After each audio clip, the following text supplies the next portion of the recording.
사람들은 이런 후회를 하죠. 그때 잘했더라면, 그때 참았더라면, 그때 조심했더라면. 하지만 훗날의 지금이 바로 그때가 되는데요. 지금을 아무렇게나 보내면서 자꾸 그때만을 찾는다고 합니다. 오늘 여러분과 사연을 함께 나누는 시간이 알찬 순간이 되기를 바랄게요. 저는 톡톡사연의 나미입니다.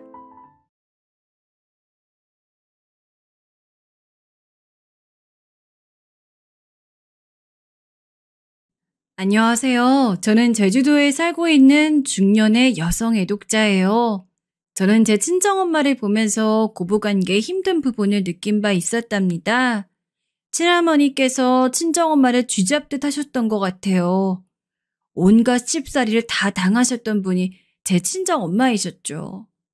그렇게 괴롭힘을 당하셨던 이유요. 지금 생각해보면 너무 어이가 없는데 친정아빠가 친가에서 유일한 아들이건만 그런 대들보를 친정엄마가 빼앗아간 게 죄라고 친할머니는 주장하셨습니다. 그리고 제가 딸인데 외동이었어요. 보수적인 옛날 집안에서 며느리가 아들을 못 낳으니 얼마나 많은 구박이 쏟아졌을지 나이 드신 분들은 아마 상상이 가실 겁니다. 이 천하에 쓸모도 없는 것 같으니라고? 딸년 하나 달랑 낳아놓고 그 일은 어째 감감무소식이야? 네가 정녕 우리 집안의 대를 끊어놓으려고 작정한 거야? 마음 같아선 당장 너하고 네 딸년 떼쳐버리고 새로 하나 참한 며느리 들어앉혀 손자를 볼까 싶구나. 죄송해요, 어머님. 제가 앞으로 더 열심히 하겠습니다. 노력해 볼게요. 애당초 눈엣가시로 친정엄마를 못 박으신 친할머니 앞에서 그 어떤 공손한 자세도 소용이 없었습니다. 도대체 뭘 그렇게 잘못한 것인지도 알지 못하신 채 친정엄마는 늘 입버릇처럼 죄송하다고 사과를 하셨어요. 제가 아주 어렸을 때부터 기억 속에서 친정엄마는 기가 죽어 계셨고 어깨와 고개를 올곧게 드는 법이 없으신 분이었습니다. 친할머니는 당연히 저 또한 구박하셨어요. 볼 때마다 복장이 터지게 만드는 반푼이라고 저를 힐난하시면서 제가 아무 잘못도 안 저질렀는데 걸핏하면 제 머리통을 한 대씩 때리셨습니다. 그래서 저는 어렸을 때부터 미움받고 욕을 듣고 맞는 것에 이골이 난 아이였어요. 그게 전혀 이상한 거라고 생각도 못했었죠. 친할머니도 그 당시 나름 속이 말이 아니셨기에 언제나 신경이 곤두서기셨을 거예요. 친정아빠에겐 여자 형제만 둘이었는데요. 큰 고모와 작은 고모였죠. 큰 고모는 결혼하시고 나서 사업병 걸린 배우자 잘못 만나시는 바람에 고생만 하시다가 마지막 반전을 노리신다며 한국 생활 정리하고 외국으로 가셨어요. 그런데 거기서도 오만 고생을 다 하시게 되었고 차마 한국에 쉽사리 돌아오지도 못하신 채로 그러면서 지내셨습니다. 그리고 작은 고모는 사기 결혼을 당하시는 바람에 정신이 살짝 이상해지셨어요. 어른들의 사정이라 당시에 제가 자세한 내막은 몰랐지만 작은 고모 때문에 친가의 전 재산이 날아간 것으로 알고 있습니다. 참고로 외가는 원래 못 살아서 돈 한 푼 없는 집안이었고요. 친할아버지는 술자리를 좋아하시고 친목을 중요하게 여기셨던 분이라 늘 바깥으로 나돌면서 친할머니를 보살로 만드신 지 오래였어요. 이런 판국이니 친할머니로서는 그나마 믿을 구석, 심적으로 기댈 구석이 친정아빠뿐이었던 거겠죠. 친정아빠는 외벌이를 하셨습니다. 이른 아침에 일을 나가서 늦은 저녁에 돌아오셨죠. 친정엄마는 당시에 시댁으로 가서 수발 들고 집안일하고 저를 키우시고 남편 내조하면서 그렇게 사셨던 것이고요. 아주 가끔 아르바이트 같은 걸 동네 아주머니들과 하긴 하셨어요. 그걸로 종종 용돈벌이 정도 하셨던 걸로 기억하네요. 어떻게 보자면 바깥일 하시는 친정아빠보다도 친정엄마의 일정이 더 빠듯했을 거예요. 하지만 친할머니의 눈엔 늘 부족한 며느리였고 당신 아들의 등골을 빼먹는 존재가 친정엄마였습니다. 돈 한 푼 안 벌어오면서 지아비가 벌어온 피 같은 돈을 쓴다며 친정엄마에게 자주 잔소리 하셨으니까요. 늘 반복되는 잔소리의 내용. 저도 귀에 인이 박힌 바였는데 어느 날은 친정엄마가 참다 못하셨는지 거실 바닥을 닦던 걸레를 집어던지시며 친할머니를 향해 외치셨습니다. 어머님, 제발 적당히 좀 해주세요. 제가 집안 청소를 하고 있는 와중에도 청소 하나 제대로 못한다면 저를 구박하시고 동네 엄마들하고 모여서 부업일 하고 와도 저에게 땡전 한 푼 안 벌은다면서 욕을 하시고 전 제가 대체 어떻게 해야 어머님께 욕을 안 들을 수 있는지 정말 모르겠습니다. 화풀이로밖엔 안 보여요. 어머님, 왜 저에게 화풀이를 하세요? 어머님 속에 있는 화를 왜 저에게 토해내시냐고요. 제발 저도 이제 숨 좀 쉬며 살고 싶어요. 저요? 이러다가 숨 막혀 죽을 것만 같아요. 친정엄마가 울분을 터뜨리며 폭발하셨던 그날 친할머니는 그 입 닥치라고 하시면서 뺨을 치셨습니다. 전 그걸 보고 있었죠. 뺨을 연달아 거세게 얻어맞은 채 고개가 돌아간 친정엄마와 저는 눈이 마주쳤어요. 방문 앞에 서 있던 저는 슬그머니 돌아섰습니다. 어린 나이에도 서열이라는 것을 알고 있었던 거예요. 제가 친정엄마의 편을 들어봤자 서열의 꼭대기에 있는 친할머니에겐 상대가 되지 않으며 친정아빠 또한 저희 모녀의 편을 들어주지 않을 거라는 걸 직감했던 것 같습니다. 언제나 친정아빠는 당신이 좀 참아라는 말을 친정엄마를 향해 하셨거든요. 전 그런 소리 들으실 때 친정엄마 표정이 얼마나 참담했었는지를 기억합니다. 그래서 두고두고 후회가 막심했죠. 어렸을 때 차라리 어린 나이를 무기 삼아 친할머니께 대들고 친정엄마를 두둔해드렸어야 했는데 서열이란 이속관계에 너무나도 속이 빤해 그러지 못한 아이였다는 사실이 스스로도 괴롭습니다. 친정엄마는 종종 이런 소리를 중얼거리셨어요. 친할머니와 함께 다리에서 뛰어내리고 싶다고요. 그러면서 저에게 이런 말씀도 하셨었죠. 미영아, 너는 왜 딸로 태어났니? 아들로 태어났으면 종 좋아? 그랬다면 나에게 도움을 주었을 텐데. 너는 존재 자체가 골칫덩이야. 나는 너로 인해 웃어본 적이 한 번도 없었던 것 같아. 내가 그 고통을 감수하며 너를 왜 낳았을까?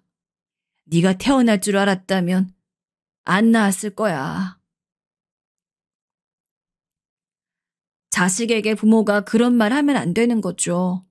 무슨 일이 있어도 절대 그러면 안 되지만 친정엄마는 너무 오래 정신적으로 억압되어 살아오셨기에 온전한 정신 상태가 아니셨던 것 같아요. 그런 것을 감안하기에는 저는 너무 어렸고 배려심 또한 부족한 아이였죠. 저도 모르게 이런 말씀을 드리며 받아쳐버렸던 거예요.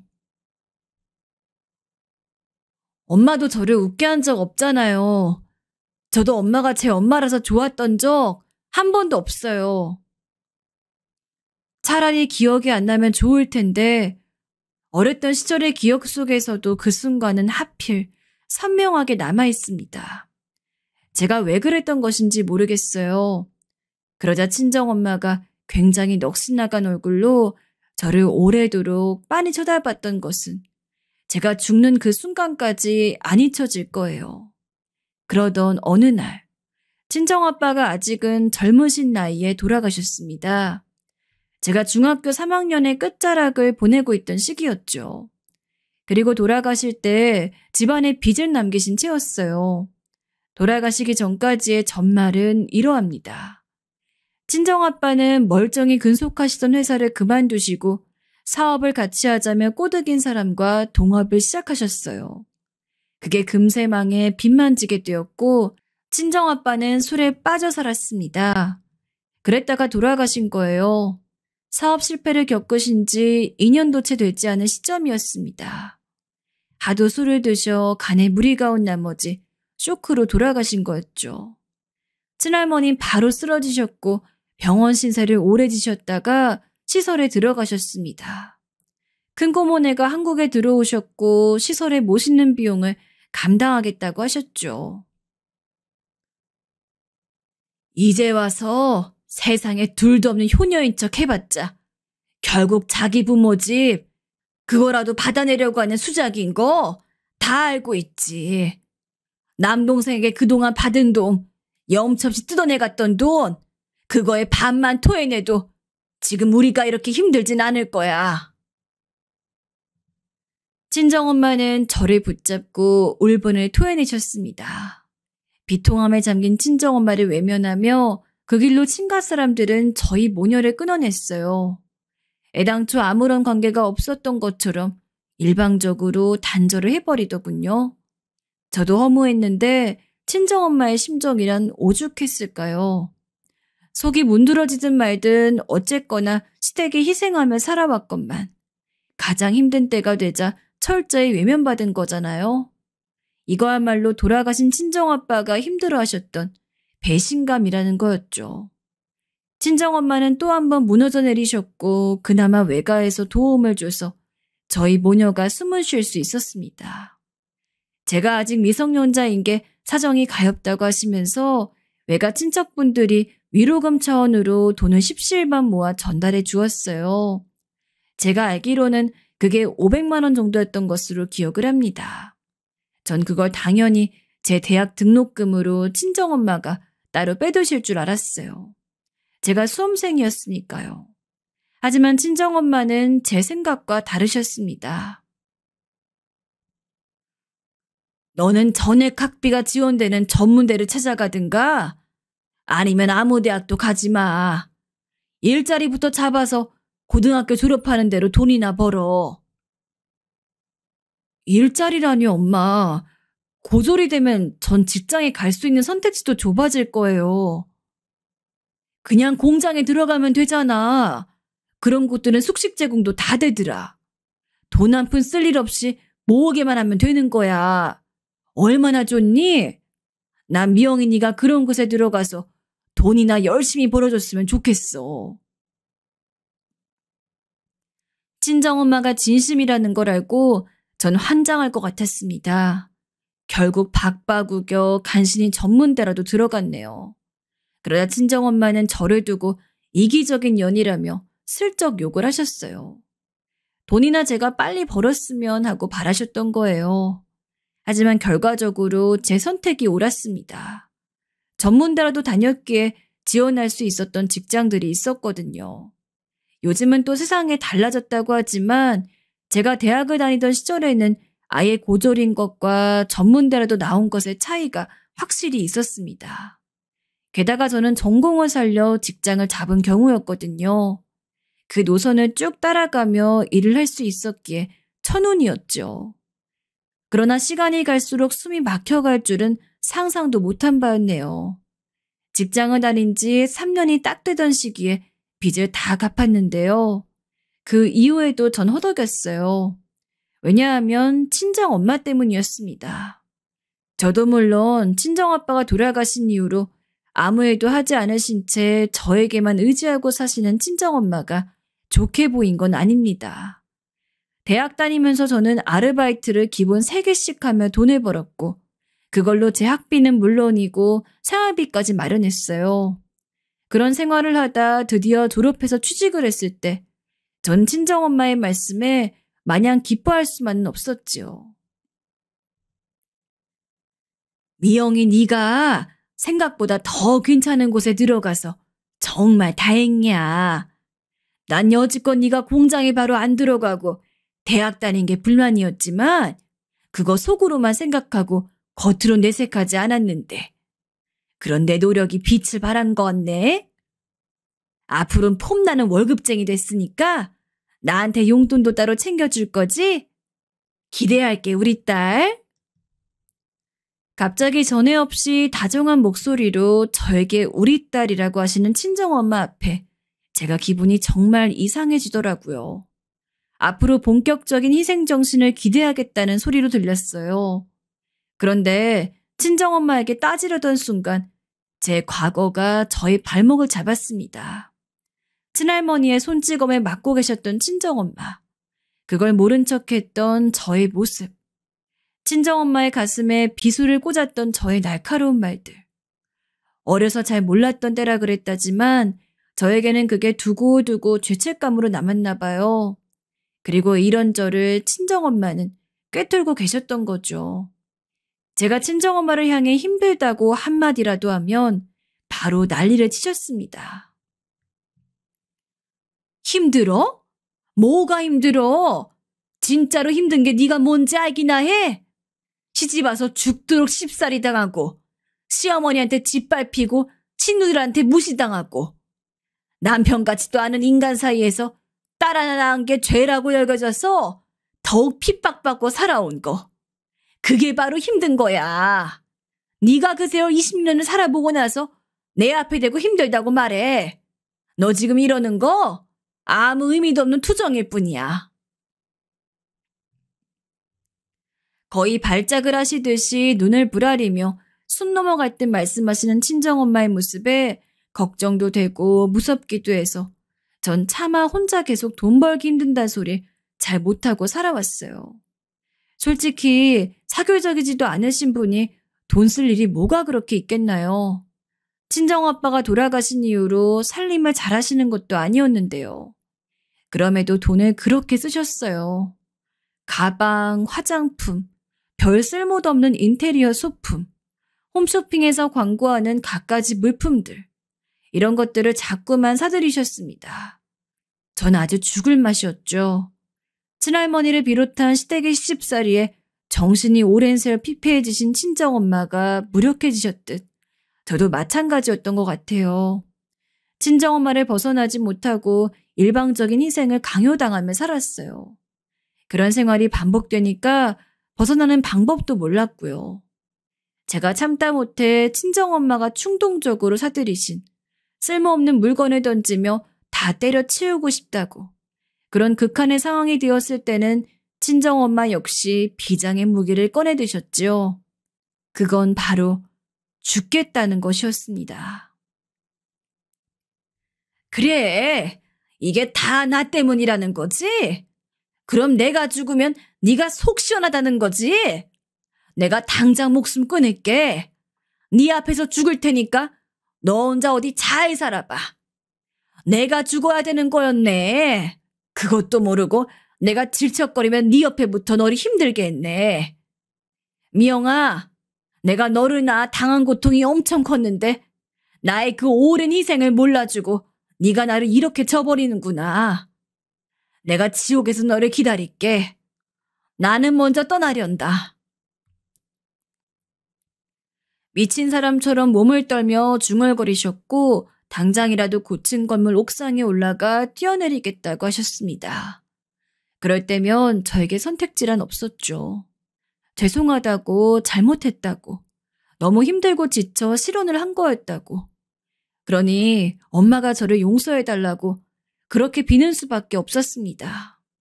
친정엄마가 저 때문에 돌아가시게 할 수 없었으니까요. 인생이 즐겁지가 않았습니다. 사는 낙이라는 게 없었던 것 같아요. 이런 저에게 행복한 미래, 남들 다 아는 결혼, 이런 것들은 영영 없을 것 같았죠. 하지만 저는 운명처럼 지금의 남편을 만나고 말았던 거예요. 누구의 소개로 만난 것도 아니고 돈이 안 드는 취미생활을 하려다 보니 독서 모임을 가지던 중에 만난 인연이에요. 고단하고 지친 심신을 다스리려고 또한 친정엄마에게서 벗어나 있는 시간을 만들고자 독서 모임에 참석했다 다른 방식으로 위로를 받을 줄은 몰랐습니다. 남편은 저에게 따스한 마음을 알려준 사람이에요. 그래서 저도 조심스레 연애를 시작했지만 곧 난관에 봉착했습니다. 나는 여태까지 오빠가 별말이 없어서 나처럼 외동인 줄 알았는데 형제만 셋이 더 있다고? 사남매인데 오빠가 게다가 거기서 막내라고? 막내 아들이면 애지중지 사랑 많이 받고 자랐겠다. 왠지 나하고는 별개의 세상에서 살다 온 것 같네. 부담을 느낄 수밖에 없었죠. 왜냐하면 남편이 저에게 청혼을 했는데 전 저와 너무 다른 환경의 사람과 결혼할 자신이 없었습니다. 무엇보다 친정엄마가 마음에 걸렸고요. 제가 결혼을 생각 중이라고 말만 잠시 꺼냈을 뿐인데 난리를 치셨어요. 그럼 나는 어떡하고? 너 결혼하면 나한테 돈을 얼마씩 줄 거야? 사위하고 둘이 돈 모아서 지금보다 더 많이 줄 거지? 그렇게 해줄 게 아니라면 너 결혼 같은 거 하지 마. 내가 그동안 얼마나 고생하며 살았는데 너 때문에 힘들기는 또 얼마나 힘들었는데 네가 나를 저버리고 너 혼자 재미있게 잘 살아보겠다고 홀랑 가버리면 너는 진짜 나를 배신하는 거야. 미영아, 우리 딸 설마 그렇게 모질고 못된 사람 될 거 아니지?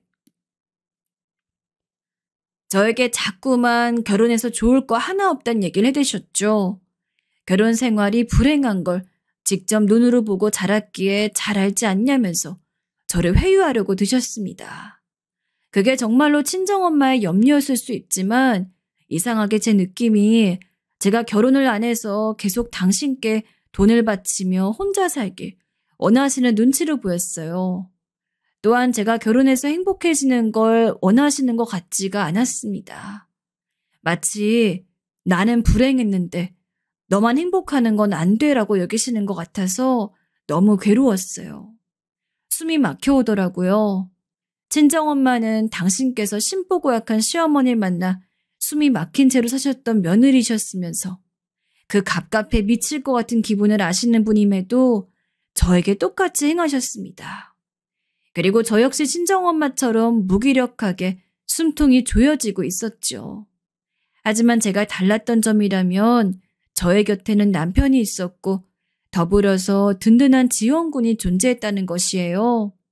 예상하지 못했던 지원군. 누구인지 정체가 예상 가시나요? 바로 제 시어머니였어요. 우리 막내가 장가도 못 들고 마냥 나이만 먹어가는 것 같아 얼마나 걱정이었던지 몰라. 자기 형 누나들처럼 짝을 못 만나고 혼자 사는 게 혹시 부친상을 겪고 난 뒤로 우울해서 그런 것인가 싶어서 가슴이 아프기도 했는데 드디어 결혼을 하겠다고 해서 내가 얼마나 날아갈 듯이 기쁘던지. 우리 세아가 얼굴을 보기만 해도 난 배가 부를 지경이야. 아직 식은 안 올렸지만 세아가라고 내가 불러도 되지? 아이, 그럼요, 어머님. 친근하게 대해주셔서 얼마나 감사한지 몰라요. 제가 말주변도 없는 편이고 애교를 부리는 법도 몰라요. 뻣뻣한 저에게 먼저 다가와 주시는 것 같아서 솔직히 너무 감동입니다. 그래? 그런데 그런 말 하는 사람 치곤 안색이 밝지가 않구나. 저번에 봤을 때보다 수척해 보이는 게 세아가 너 혹시 무슨 고민이라도 있니? 우리 막내가 그러던데 사돈 되실 분께서 이 결혼에 썩 호의적이지 못하다고.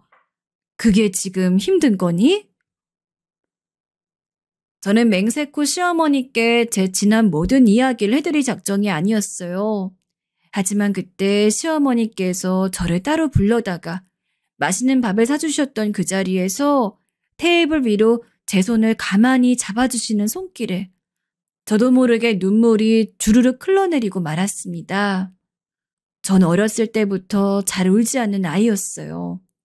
울면 친할머니께 맞았거든요. 계집애가 시끄럽게 군다고 무지막지하게 혼이 났습니다.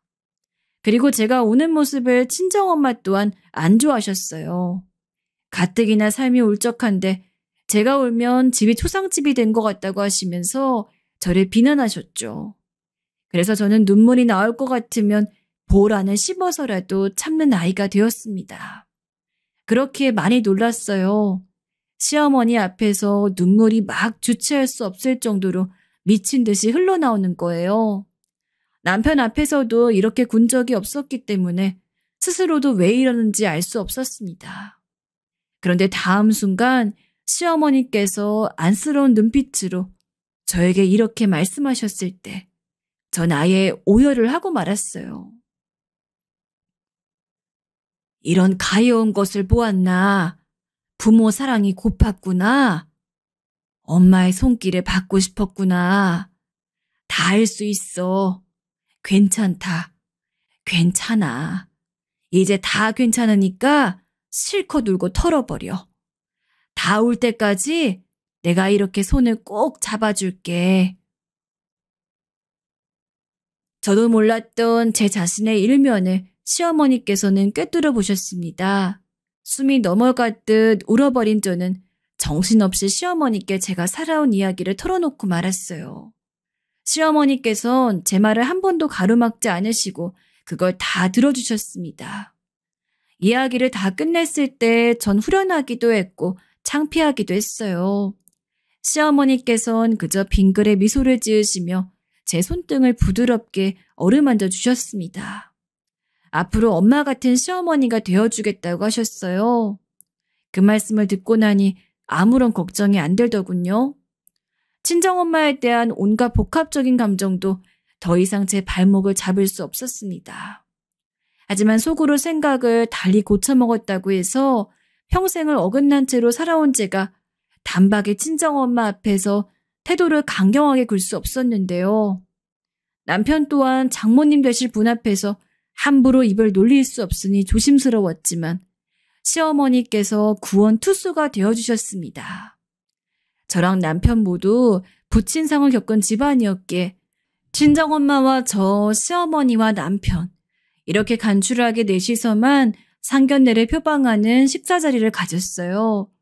친정엄마는 마지못해 자리에 참석해 주셨고 저를 향해서 넌 나에게 고마워해야 한다며 몇 번이고 강조를 하셨습니다. 저에게 또 빚을 지으시려는 모양이었죠.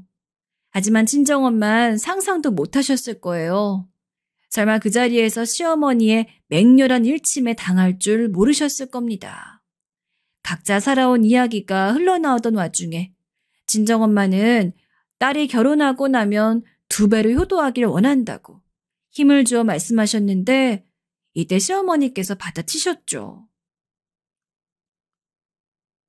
이런 말씀 적나라하게 드리긴 참 못하지만 그래도 안 드릴 수가 없네요. 사돈, 제가 듣지 않니 며느리가 대학도 자기 힘으로 가서 그때부터 지금까지 하루도 속편히 쉬어보지 못하고 죽도록 일만 하며 집안의 빚도 갚고 사돈을 부양해 온 것으로 아는데요. 그렇게 열심히 며느리가 해왔으면 이젠 좀 편하게 자기 가정 꾸려 거기에 집중하며 살길 빌어주시면 안 될까요? 효도를 기다리실 게 아니라 사돈께서 직접 돈을 벌면 되지 않겠어요? 속사정 모르시면 말씀을 마세요. 경력이 있었던 사람도 나이 들면 취업하기 어려운 게 현실이에요. 전 일 경력이 없으니 더더욱 힘들고요. 그리고 저는 너무나도 정신적, 육체적으로 힘들어서 일을 할 수 없는 상황입니다. 이런저런 두고 제 딸이 자기 혼자 잘 먹고 잘 살겠단 그런 못돼 처먹은 생각은 하지 않기를 바랄 뿐이에요. 허리가 굽을 때까지 자식 걱정하며 자식이 오늘 밥은 먹었을지 어디 아프진 않을지 그런 걱정하는 게 부모입니다. 부모라면 응당 자식이 왜 죽는 날까지 살다 갈 수밖에 없어요. 그런데 사돈께서는 자식을 걱정하시는 게 아니라 자기 자신의 안위만을 간절하게 걱정하시는군요. 뭐라고요? 어쩜 그런 모욕적인 발언을 하세요? 제가 얼마나 제 딸을 힘들게 키웠는데 그딴 시댁과 남편을 두고도 자식을 이 정도로 잘 키우는 게 얼마나 힘든 일인지 모르니까 지금 이러시는 겁니다. 친정엄마는 앉은 몸을 바들바들 떠시면서 말씀을 이으셨습니다. 흥분하셨는지 숨소리가 거칠어져 있었고 눈동자도 풀려 있었어요. 전 친정엄마의 이런 상태를 자주 봐서 잘 알기 때문에 이러다가 곧 나 죽을 거다 이렇게 나오실 것 같아 식은땀이 흘러나왔습니다. 남편과 둘이서 난처한 눈빛을 교환하고 있던 그때 시어머니께서 손으로 테이블 위를 가볍게 쿵 내리치셨어요. 모두 깜짝 놀라 시어머니를 주목했죠. 이보세요. 그딴 시댁이면 남편 그런 것들 전부 다 사돈이 선택하신 거잖아요. 사돈의 시댁이었고 사돈의 남편이었습니다. 며느린 단지 그런 환경에서 태어났을 뿐이에요. 며느리라 해서 그런 환경 좋았을까요? 어찌 보면 사돈은 며느리의 인생 첫 페이지부터 피해만 끼치신 셈이죠. 부모는 자기가 세상에 내어놓은 자식을 위해서 헌신해야 하는 책임이 있습니다. 반대로 자식의 헌신만 바란다면 그것은 일종의 착취예요. 사돈, 스스로 돈도 못 벌겠다는 무능력자가 어디서 큰 소리 내십니까? 사지 멀쩡하시고 불편하신 곳도 없는데 경력 운운하시면서 돈 벌러 못 나가겠다고 하시는 거 스스로도 창피하지 않아요? 살면서 그런 통쾌함은 처음 느껴보는 것이었어요. 시어머니께서 불호령을 마치셨을 때 식당의 아담한 방 안엔 엄청난 정막만이 감돌았어요. 그 사이에서 저는 두근거리는 가슴을 안고 있었지요. 아주 어렸을 때부터 집안에서 저는 답답한 상황만 보며 살아왔었어요. 가족관계란 답답하고 우울한 것이란 생각도 자주 했었죠. 그런데 처음으로 시어머니께서 제 속을 뻥 뚫어주었던 겁니다. 친정엄마는 울면서 억울하다 하지만 저는 정신이 이미 번쩍 들고 난 뒤였기 때문에 그런 감정에 휩쓸려가지 않았어요. 친정엄마의 정신 상태가 온전하지 않다는 판단이 그제서야 분명하게 서더라고요. 귀를 기울이지 않기로 했습니다. 작은 시누이의 조언을 받아 결혼 후엔 친정엄마의 정신과 치료부터 진행했어요. 당시에는 정신과 치료라는 게 요즘처럼 보편적으로 접하는 것이 아니었기 때문에 친정엄마의 반발이 거셌습니다.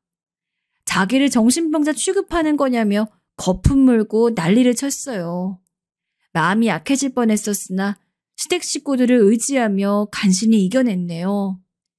치료를 받으신 친정엄마와 살가운 모녀 사이가 됐다든가 그런 건 아니었어요. 하지만 평범하게 안부를 묻고 날씨 같은 일상적인 대화를 푸념없이 할 수 있다는 게 좋았습니다. 이런 변화를 겪을 수 있게 해준 시댁 식구들에게 감사했죠. 시어머니께서 제가 결혼하고 난 뒤에 무릎 수술을 2차례 받으셔서 고생을 좀 하셨는데요. 큰 시누이가 주로부터 간병을 자처하였어요. 그러는 동안에 저는 작은 시누이와 좀 친해졌습니다. 사는 곳이 가장 가까운 게 이유였네요. 친정엄마의 정신과 치료를 적극적으로 추천해 주었던 것이 저는 두고두고 작은 시누이에게 고마워서 잘해주고자 했습니다. 남편은 자기 누나들하고 딱히 친하게 지낸 적 없는 남매 사이였다고 하면서 제가 시누이들과 잘 지내는 게 보기 좋다며 너무 좋아했어요. 그리고 형제가 하나 더 있었죠. 시댁의 장남인 남편의 형말인데요. 아주버님은 시아버지께서 돌아가신 이후로 실질적인 가장 역할을 하며 목소리를 내셨는데 시어머니의 건강이 삐끗하신 이후론 형님이 함께 가세하여 부부가 시댁의 쌍두마차가 되었습니다. 처음에는 그렇게 못 느꼈는데 점차 자연스레 그런 분위기가 잡히더군요. 시댁과 가장 가까운 집이 큰 시누이였고 그 다음이 아주버님이었어요. 작은 시누이 그리고 저희 부부 신혼집은 어쩌다 보니 거리가 가장 있었고요.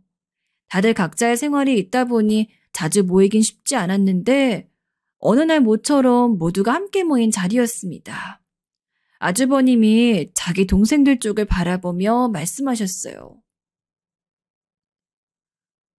다들 알겠지만 엄마 건강이 예전 같지가 않아.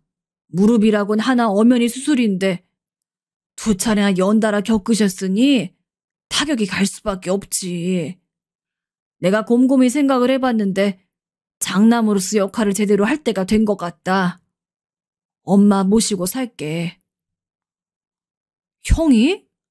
아이, 그렇다면 여기 엄마 댁은 이제 정리하자는 거야?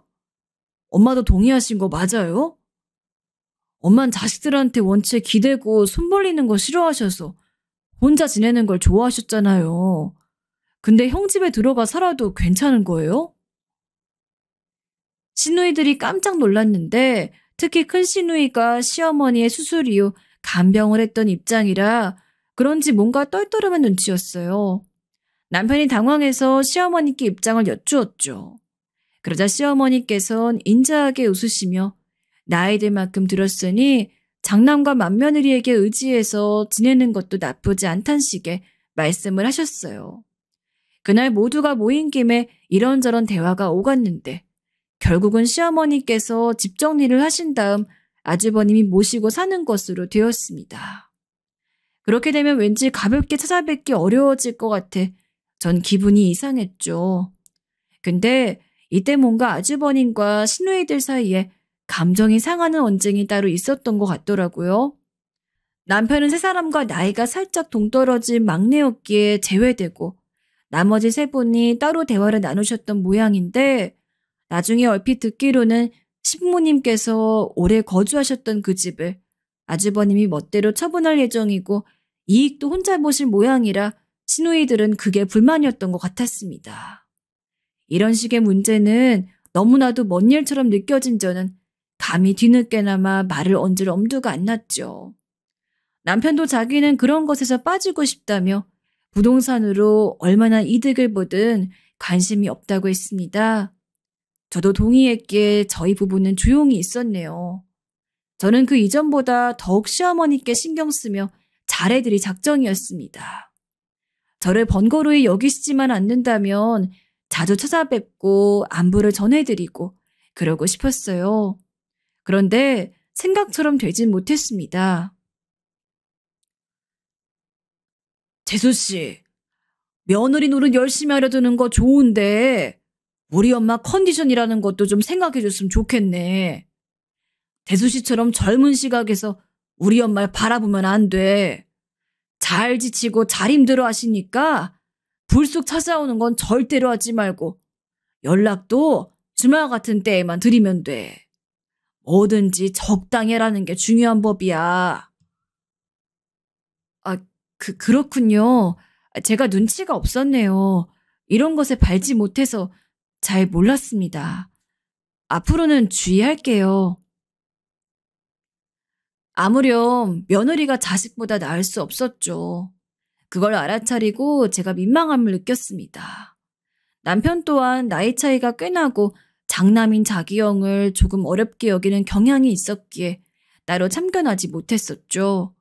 그러다가 남편이 제주도로 일을 옮겨가게 되었어요. 회사에서 지원자를 받았는데 남편이 고민하길래 제가 힘을 실어주었습니다. 저도 이직을 고민하고 있을 시기였고 새로운 곳에서 새로운 일을 해보고 싶다는 생각을 마침 하고 있었거든요. 그렇게 저희 부부는 제주도로 터전을 옮겨갔어요. 섬으로 나오니까 뭔가 다른 가족들과 단절된 느낌을 살짝 받게 되었습니다. 괜히 시어머니 생각이 자주 나서 자리를 안정적으로 잡는 대로 시어머니를 놀러 오시게 하고 싶었어요. 남편하고 둘이 얘기를 다 해놨었죠. 그런데 조금 갑작스레 시어머니께서 요양원으로 가시게 된 겁니다. 너무 멀쩡하신데 웬 요양원인가 싶었어요. 근데 아주버님이 하시는 말씀이 시어머니가 늙었으니 자식들에게 피해주기 싫고 걱정 끼치고 싶지도 않다. 라며 요양원으로 가는 것을 하도 강력히 주장해서 어쩔 수 없었다고 하시는 겁니다. 세아가, 그래, 새로 들어간 직장은 잘 다니고 있지? 적응은 잘하고 있을지 어떨지 내가 요새 궁금한 참이었어. 어머님, 지금 제 직장이 문제가 아니죠. 곧 요양원 들어가신다면서요. 전 어머님이 요양원 들어가셔서 갑갑하진 않으실지 그게 걱정이에요. 정신이 깜빡깜빡 하시는 것 때문에 그러세요? 어머님 근데 그건 증상이 몇 주 되지도 않았잖아요. 그리고 젊은 사람들도 건망증 심한 경우 많아요. 목소리에 아주 서운함이 뚝뚝 묻어나는구나. 덕분에 내가 요양원 들어가는 길이 외롭진 않겠어. 근데 나이가 들었으면 뭐든지 순리를 따라하는 법 같아. 내 뜻대로만 행동할 수 없다는 것을 지금이 되니 알겠더구나. 하필 멀리 있어서 더욱 시어머니를 적극적으로 만류할 수 없음이 안타까웠어요. 갑작스런 요양원 결정에 시누이들도 당황했다는 것 같았어요. 아무튼 시어머니가 요양원에 처음 들어가셨을 때 식구들이 다 함께 방문을 했었고요. 커다란 시설이어서 제법 본격적인 곳이라 마음이 놓였던 것 같아요. 그리고 나서 몇 달이 지났을 때였습니다. 제가 가까운 사람이 몇 없기에 그 인연들을 소중히 여기는데 그중 한 명이 힘들게 임신한 아기가 돌을 맞았다고 돌잔치 초대장을 보내왔어요. 남편은 일정상 함께 가지 못했고 저만 비행기에 올랐습니다. 모처럼 나온 김에 전 당연히 시어머니를 찾아뵈었죠. 요양원에 스스로 들어가신 시어머니. 눈빛이 총기 넘치시고 매사에 의연하신 시어머니. 그런 분을 오랜만에 뵈었을 때 저는 깜짝 놀라고 말았습니다. 어머님, 왜 그렇게 몸을 떠세요? 잠깐 진정 좀 해보세요. 그리고 팔에 이거 지금 설마 멍인가요?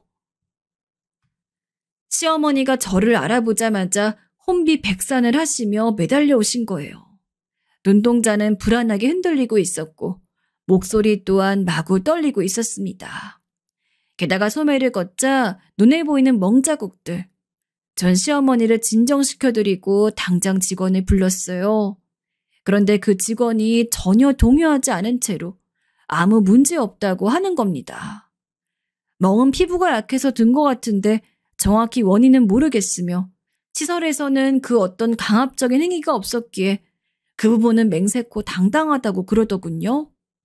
경찰을 대동해 오면 CCTV를 확인시켜 줄 수 있다고 했습니다. 전 문 앞에서 직원과 소득 없는 대화를 마친 후에 다시 안으로 들어갔어요. 그곳은 4인실이었는데 제가 다시 들어가자 시어머니와 함께 방을 쓰시는 분들 중에 바로 옆자리 할머님이 저에게 다급히 말씀을 해오셨습니다. 며느리인가 봐? 여기 윤 씨가 며느리 보니까 어리광 부리고 싶어서 괜히 그러는 것 같은데 우린 아무 일도 없어요. 여기처럼 밥 잘 나오고 선생님들 친절하고 노인네들 손발 안 묶어 놓고 이렇게 좋은 곳은 찾기 힘들어. 윤 씨가 요새 들어 정신이 오락가락 하는 바람에 좀 아까는 헛소리 한 것 같아요. 그렇지, 윤 씨? 그러자 침대에 가만히 앉아 계신 시어머니가 고개를 끄덕이시는 게 아니겠어요? 제가 얼마나 당황스러웠는지 몰라요. 분명히 아까만 해도 저에게 데리고 나가달라고 하셨던 분인데 이제는 괜찮다고 하시는 중이었습니다. 비행기 시간이 다가오고 있어서 전 갈피를 잡지 못했던 그 상태 그대로 그곳을 나와야만 했어요. 시어머니를 향해서 정말 괜찮으시냐고 되물었으나 그렇다는 답변을 들었습니다. 전 공항에서 탑승을 앞두고 친정엄마와 통화를 했어요. 모처럼 밖으로 나온 김에 친정엄마를 만날까 했지만 여건상 그러지 못했거든요. 그래서 대신 이런저런 이야기를 전화로 나누다가 제가 문득 요양원의 시어머니 얘기를 꺼냈습니다. 시어머니가 상태가 많이 안 좋아지셔서 변덕을 부리셨다는 이야기였는데 그걸 듣고 친정엄마가 의외의 의견을 주시는 게 아니겠어요? 진짜로 정신 오락가락해서 반쯤 나가버렸던 사람, 그게 나였잖아. 그래서 나는 얘기 듣자마자 딱 느낌이 오네. 사도는 지금 정신이 이상해진 게 아니야. 약해지신 것 뿐이지. 그건 이상한 것과는 다르거든.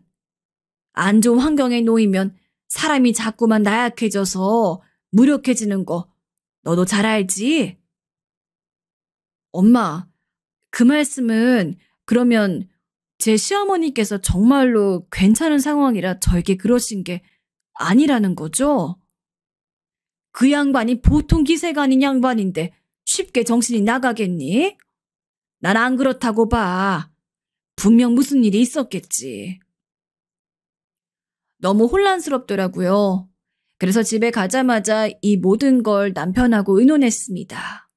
남편이 깜짝 놀라더니 당장에 자기 형한테 전화를 걸었어요. 그리고는 잠시 후 씩씩거리면서 전화를 끊더군요.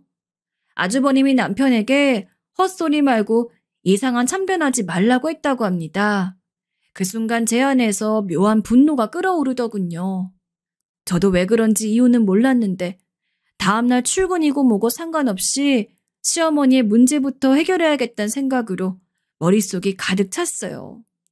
남편하고 비행기 표부터 예매했습니다. 그리고 시누이들에게 상황을 말했죠. 그러자 그쪽들도 난리가 났어요. 시어머니 몸에 멍자국들이 있었다는 얘기에 특히 펄쩍 뛰었죠. 이튿날 어쩌다 보니 모두가 함께 모여 요양원에 쳐들어가게 됐습니다. 큰 시누이 부부는 자기 애들도 데리고 왔어요. 작은 시누이 부부는 심해부가 자기 남동생을 데리고 왔는데 운동선수라서 덩치가 상당했습니다. 저희들 생각은 당시에 이랬어요. 친자식들이니 이걸 내세워서 시어머니를 당장에 퇴소시키고 그간 시어머니께 소홀히 한 게 있는지 소상히 따져 물을 작정이었습니다. 그런데 상황을 까보니 저희의 예상과는 많이 달랐지 뭔가요? 저희가 우선 우르르 들어가니 거기 직원들이 아연 실색을 하며 이런저런 변명을 늘어놓기 시작했습니다. 시어머니의 몸에 있는 멍자국들을 토대로 경찰에 신고해서 요양원 간판에 먹칠하고 CCTV를 보기 전에 순순히 보여달라고 하니까 보여주더군요. 그런데 직원들의 짓도 아니었고 그들의 주장대로 시어머니의 피부가 약해 우연히 생긴 멍들도 아니었어요. 범인은 따로 있었습니다. 이게 뭐야? 옆자리 할머니잖아. 옆에 계신 분이 지금까지 어머님을 아무도 몰래 때리고 괴롭히고 있었던 거야? 태연하게 저를 향해 아무 일도 없다고 말해주셨던 분이었습니다. 제가 놀라고 있을 때 이미 시누이들은 그 방으로 쳐들어가 그 할머님을 가만 안 두려고 했어요. 그런데 실장이란 분이 미친 듯이 말리더군요. 그 할머님이 치매를 앓고 있다고 했습니다. 그런데 딱히 사고도 안 치시고 다른 치매 환자들처럼 밖으로 탈출하시는 것도 안 하셔서 너무 돌보기 쉬운 분이라 생각하고 자유롭게 두었다는 거예요. 하지만 그 할머님은 치매 증상이 직원들이 아무도 안 볼 때 4인실에 폭군으로 군림하는 거였습니다. 알고 보니 남편에게 하도 맞고 사시다가 그 남편이 술병으로 세상을 뜬 후에야 편해지셨는데 치매가 오는 바람에 시설로 오신 분이었어요. 그런데 그 남편이 본인에게 행했던 것들을 그대로 다른 사람들에게 하고 있었던 거예요. 기억에 그런 것밖에 남아있지 않았나 봐요. 그런 내막을 알고 나자 저희 일동을 말문이 막혔습니다. 그 이전에 기가 막혔고요. 아무튼 더 이상 이런 곳에 시어머니를 둘 수는 없었어요. 큰 시누이가 당장 집으로 시어머니를 모셨는데 아주버님 내외가 불이 나게 찾아왔어요. 당연히 저희 모두 모여 있었고요. 시어머니께서는 내가 못나서 미안하다며 오시는 내내 한숨을 쉬셨지만 그래도 집에 도착하시니 제가 느끼기에는 표정에 생기가 도셨는데 희한하게 아주버님과 형님을 보자 표정이 확 어두워지시는 거예요. 아주버님은 자기한테 묻지도 않고 시어머니를 퇴소시켰다며 자존심에 상처를 입었다는 희한한 소리를 하며 날뛰었고 시누이들과 말싸움을 시작했는데요. 그러는 동안 저는 시어머니의 안색만 살피고 있었습니다. 그때 전 왠지 모르게 친정엄마가 떠올랐어요. 시댁 사람들에게 모진 구박을 다 받고 사셨음에도 친정 식구들에게 고지곳대로 말씀을 못하셨던 친정엄마의 묘한 무력감. 그것이 시어머니의 모습에서 겹쳐진 순간 제 입이 멋대로 움직였어요. 어머님, 정말 혹시나 싶어서 여쭙는 건데요. 요양원에 들어가시는 거 어머님 생각이었어요? 아주버님과 형님의 강요는 아니었나요? 그러자 큰 시누이의 집, 그 거실에는 차가운 정막이 내려앉았어요. 모두가 놀란 눈이 되었고 저를 쳐다보고 있었죠.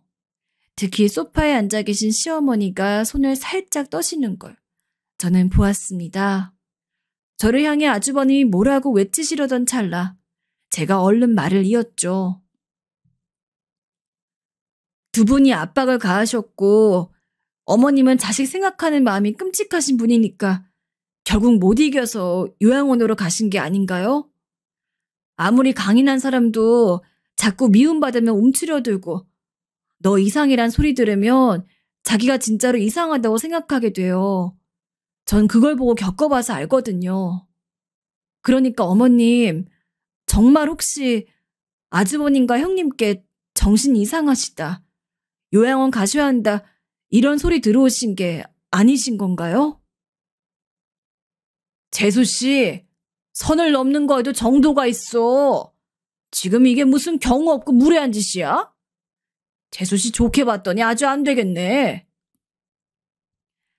어머님, 다른 곳 보지 마시고 절 보면서 솔직하게 답해주세요.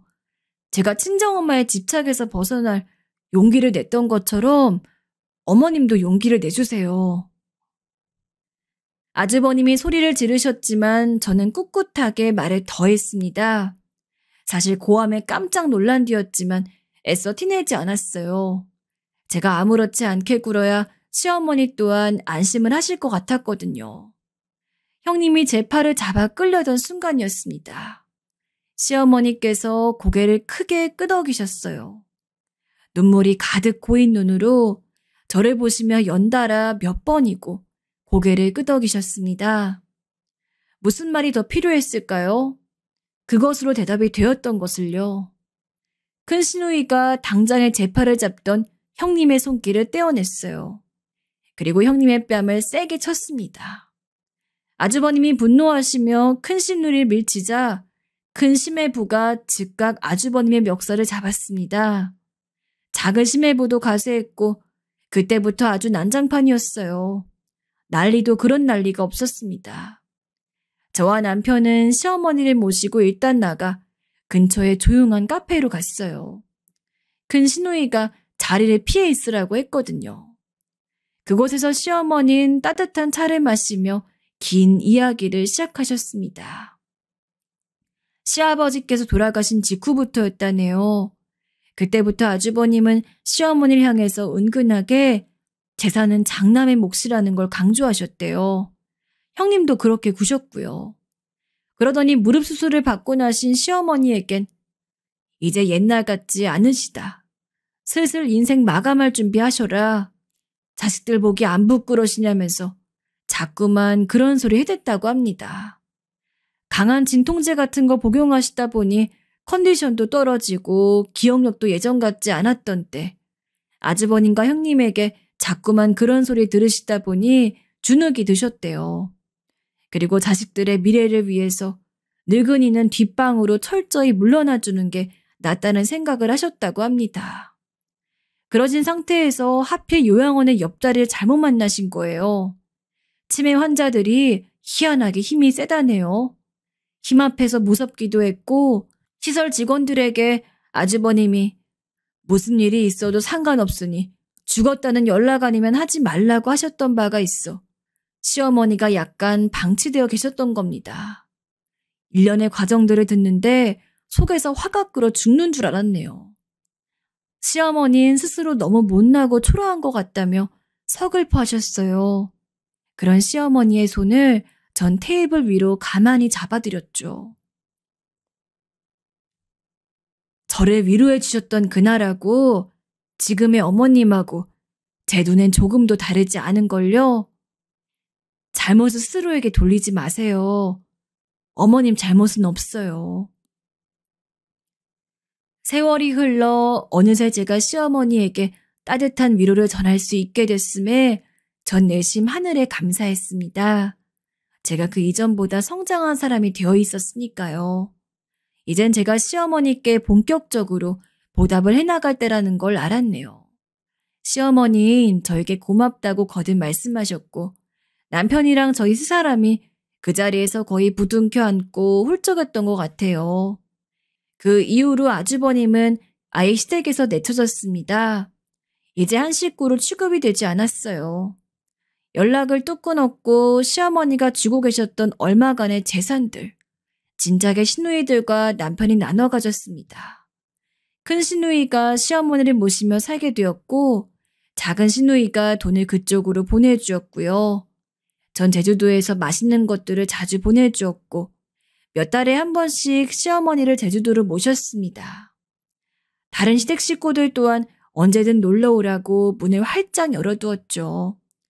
시간이 지나면서 시어머니는 다시 생기를 찾으셨고 정신 또한 맑아지셨어요. 친정엄마도 제가 종종 제주도로 모셨는데 시어머니와 함께 시간을 보내실 때도 잦았어요. 물과 기름인 줄 알았건만 제법 괜찮게 두 분이 잘 지내시는 것에 저는 뭐든 겪어봐야 아는 법이라는 걸 체감했습니다. 어린 시절에 저에게 말해줄 수 있다면, 그게 가능하다면 이렇게 얘기해주고 싶어요. 너에게는 평온한 미래가 기다리고 있으니 걱정하지 말라고 말입니다. 울고 싶을 때는 참지 말고 울라는 말도 해주고 싶네요. 어렸을 때 하도 눈물을 참느라 볼 안쪽을 씹었더니 지금도 약간 너덜너덜하거든요. 아직 인생의 반 정도밖에 안 산 사람의 지난 이야기를 들어주신 분들 감사드려요. 제가 남은 인생도 한번 더욱 잘 살아보겠습니다.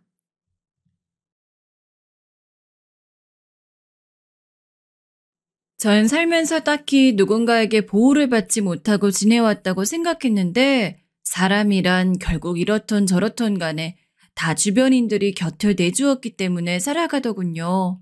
그게 좋은 방식이건 나쁜 방식이건 간에 말입니다. 늘 저는 좋은 일도 없고 인생이 힘들다고만 생각하며 살아왔지만 돌아보니 별일 없이 살아서 더 그런 걸 못 느꼈던 것 같아요. 그러다가 중요한 순간에 그 명암이 확 두드러졌지 뭡니까? 최근에 제게 일어난 이 기적 같은 일을 부디 경청해 주세요. 어릴 적에 엄마 아빠 손을 제대로 타지 못한 채 저는 그저 할아버지에게 맡겨져서 자라게 되었어요. 엄마 얼굴은 전혀 기억에도 없어요.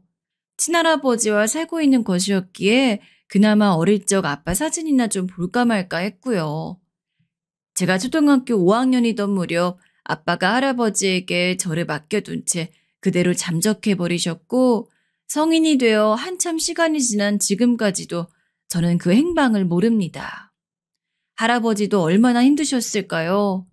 아들과 며느리가 종적을 감춰버리고 그간 잘 보여주지도 않던 손녀를 갑자기 키우라고 놓고 가버렸다니 부인인 할머니 역시 그 무렵에 돌아가셨기 때문에 한참 적적해하시고 마음이 힘드셨던 때 같아요. 아내도 무엇도 없이 혼자 농사를 지으시면서 여유 있지 않은 상태로 살아가고 계셨어요. 당시 지병도 있으셨고 웬만하면 누군가의 도움을 받는 게 더 편하셨을 텐데요. 그렇게 성취하는 몸으로 할아버지는 저를 계속해서 잘 키워내 주셨습니다. 당시 형편은 좋지 않았고 혼자 농사로 살림을 일궈나가시는 편에 경제적인 여유는 없었는데 이상한 게 뭔가 이때부터 제 삶의 방향이 그전과 달라진 것 같았어요. 그간 엄마 없이 아빠와 살아올 때 저늘 눈치만 받고 누구에게 제 감정을 잘 토해내지도 못했습니다. 속상한 일이 있어도 말하지 않고 참아야 했고 아이가 아이답게 내보일 수 있는 모습들이나 어리광을 조금도 하지 못하고 자랐어요. 그래서 제 안엔 뭔가 쌓여있는 것들이 더 많았고요. 그런 저에게 할아버지는 마치 모든 걸 다 쏟아내도 되는 커다란 바구니처럼 양팔을 다 벌리고 서 있는 존재 같았어요. 할아버지와 지내는 얼마간이 지나고부터 저는 입을 열게 되었고 제가 그렇게 말이 많았는지 스스로도 놀랄 정도였거든요. 시시콜콜 별거 아닌 이야기들을 늘어놓게 되었고 그때마다 할아버지의 반응은 한결같았어요. 할아버지, 나 오늘 이거 받아쓰기 50점 받았어요. 어제보다 그래도 하나 더 맞았어요. 아이고, 그래 대단하구나. 선훈이가 참 잘했구나. 할아버지, 나 방정리도 다 했어요. 아이고, 우리 기특한 강아지 잘했구나. 할아버지는 저에게 대단한 걸 해주지 않았지만 어쩌면 저에게는 돈 주고 살 수 없는 대단한 것을 주셨어요. 바로 눈을 맞추고 제 말에 귀를 기울여 들어주는 그 사랑을 말이에요. 엄마 아빠가 있는 아이들에게는 당연히 누릴 수 있는 그것을 저는 보통 느껴보지 못하고 컸어요. 그래서 사람들과 눈을 마주치는 것도 잘 못했고 늘 자신이 없어서 제가 친구들을 피했고 누군가 나를 당연히 외면하고 미워할 것이란 예상을 하고 사람을 대했어요. 그러다 보니 친구들과도 잘 어울리지 못하고 늘 폐쇄적이었는데요. 선우야, 오늘 같이 놀래? 아, 아니, 그냥 난 집에 갈래. 친구들이 물어도 이렇게 피하기 일쑤였어요. 친구들은 그런 저를 이상하게 생각했고요. 그런데 할아버지만큼은 저에게 안전지대나 다름이 없었어요. 할아버지는 늘 진흙이 가득 묻은 손이 내 옷에 닿지 않게 몸 뒤로 팔을 뻗으시고는 코를 제 머리 위에 비비면서 애정어린 인사를 해주셨어요. 학교에 다녀오면 밭일을 하고 계시다가도 저를 보고 뛰어오시곤 했어요. 그러곤 땀을 닦으면서 마루에 앉아 저에게 보리차를 따라주시며 정겹게 말을 이어가셨어요. 우리 선우 학교 잘 갔다 왔어? 네, 할아버지. 잘 다녀왔어요. 오늘 학교에서 뭘 배웠어? 오늘은 곱셈이랑 나눗셈 배웠어요. 아직도 할아버지와 함께했던 그 장면은 제 머릿속에 너무도 선연해요.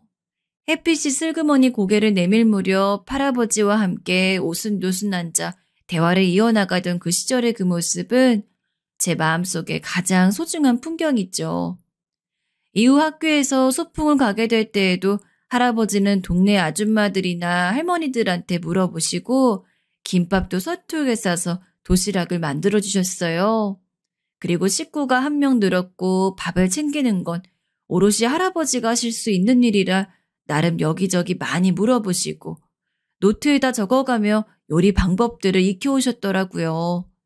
소풍 가서 여러 번 도시락 안엔 우엉과 고들빼기 같은 것들을 눌러 담고 소세지와 단무지, 약간 엉망으로 만들어진 계란 지단이 들어간 김밥이 있었어요. 그리고 제가 잘 먹는 백김치도 한쪽에 있었는데 그게 다 쏟아져서 김밥 한 줄과 섞여 약간 냄새도 났고요. 깔끔하게 잘 싸운 친구들 도시락을 보니 약간 기가 죽어 뚜껑으로 가리고 먹긴 했지만 이때 할아버지에게 눈물 나게 고마웠어요. 왜 열자마자 눈물이 핑 돌던지 어떻게든 해보려고 노력했을 할아버지 미간의 주름이 상상이 되었거든요. 하지만 할아버지 밑에서 자란다는 게 늘 좋고 편한 일만은 아니었어요. 바로 제가 첫 생리를 했을 때에는 여간 당황한 게 아니었어요. 하필이면 학교에서 새버려서 선생님도 놀라셨죠. 다행히 친구들이 제대로 보지 못한 상태로 선생님이 저를 양호실로 데려가셨고 그 길로 집으로 돌려보내셨는데요. 어느 정도 배운 상식으로 알고는 있었지만 어찌해야 할지 모르겠더라고요. 당장 이 상태론 찝찝하고 내일도 학교를 가야 하는데 어쩔 수 없이 힘들게 할아버지에게 한두 마디 말을 뗐어요. 할아버지, 나 어떡해? 할아버지는 어정쩡하게 서서 그 이상 말을 않는 저를 보고 눈이 휘둥그레지시더니 옷을 빨아야 될 것 같다고 말하는 제 말에 얼른 주변을 보고 눈치를 채셨더라고요.